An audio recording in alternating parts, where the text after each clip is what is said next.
আমাদের ট্রেন কিন্তু অলরেডি চলে আসছে। সো আমি একটু আগায় যাচ্ছিলাম, আম্মুরা আগেই হাঁটতেছে লাগেজ টাগেজ নিয়ে। আম্মু, ফুয়াদ, ঈশা ভাই ওনারা আগেই চলে গেছে। তো আমি একটু পিছিয়ে পিছিয়ে হাঁটতেছিলাম, ওই যে একটু ভিডিও করা লাগে। তো মনটা কিন্তু অনেক খুশি খুশি, যাই বলেন নানু বাড়ি যাবো অনেকদিন পরে, যতই কাজে যাই না কেন নানির সাথে তো দেখা হবে, তাই না? আর এদিকে এসে দেখলাম যে আমার ছোট বোন চলে আসছে আমাদেরকে সি অফ করার জন্য। আর ট্রেনে ওঠার পরে তো আমি আরো খুশি হয়ে গেছি, দেখতেছি যে আমার সায়ান বাবা, আমার টোপলাটা হচ্ছে চলে আসছে এবং ও দূর থেকে দেখে আমাকে বলছে বত্তানি।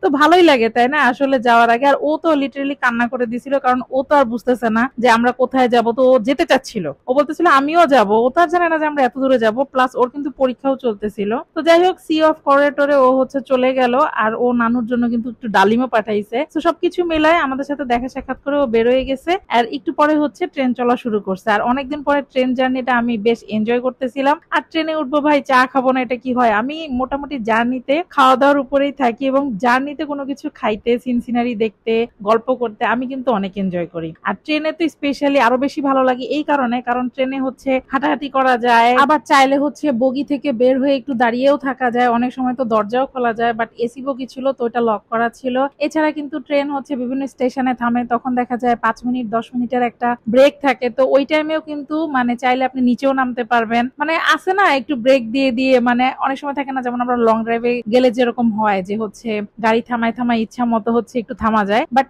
এই বিষয়টা হচ্ছে একটু অন্যরকম। ট্রেনে হচ্ছে আপনার ট্রেনই বিভিন্ন স্টেশনে স্টেশনে থামে।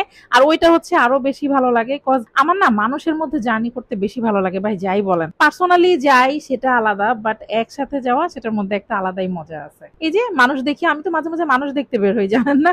তো এরকম একটা স্টেশনে হচ্ছে থামছিল, এটা মেবি কোন স্টেশন আমি ঠিক নিজেও জানি না। তো বাহিরে দেখতে আসলে আমার অনেক ভালো লাগতেছিল। আর উত্তরবঙ্গের এই সাইডে যাওয়ার সময় ভাই এত সুন্দর সুন্দর গ্রাম পরে। আর দেখেন আমি কিন্তু চা নিয়ে অলরেডি বাইরে চলে গেছি, এটা কিন্তু বগির বাইরে, কিন্তু এই দরজাটা হচ্ছে লক। আমি চাইছিলাম যে খুলতে, বাট খুলতে পারি নাই, তখনই বুঝলাম লক করা। তার মধ্যে বাইরে বৃষ্টিও হচ্ছিল। আর আরেকটা যেটা রিস্ক থাকে সেটা হচ্ছে এই দরজাগুলো খোলা থাকলে লোকাল পোলাপানরা হচ্ছে উঠে পড়ে, তো এটা একটা রিস্ক থেকে যায়, যার কারণে হচ্ছে লক করে রাখে। এবং এটা মনে হয় যে যাত্রীদের জন্য বেশ একটা সিকিউর। তো যাই হোক, চা টা খাওয়া টাওয়া শেষ টেস করে আমি আবার একটু ভিতরে আসলাম। আর ওই যে বললাম আমি তো খাওয়ার উপরেই থাকি, এসে হচ্ছে মামারা চিপস বিক্রি করতেছিল, তো আমি আবার 2টা লেস চিপস নিয়ে নিলাম। আর চিপস খাইতে খাইতে আমি আবারও হচ্ছে এই যে সিনসিনারিতে চলে গেছি, আমি তো বললামই। আর এই পাশে আমার আম্মা হচ্ছে মোবাইলে নিউজ পড়ে, নাহলে হচ্ছে সে বিভিন্ন ধরনের নিউজ পোর্টালে কমেন্ট করে। ভাই আম্মার এই কাজটা কি যে বলবো। যাই হোক, একটু পরেই হচ্ছে আমরা আবার আরেকটা স্টেশনে নামবো, ওয়েট। এই স্টেশনটার কথা কিন্তু আমি আপনাদেরকে বলছিলাম, এবং এটার একটা কাহিনী আছে,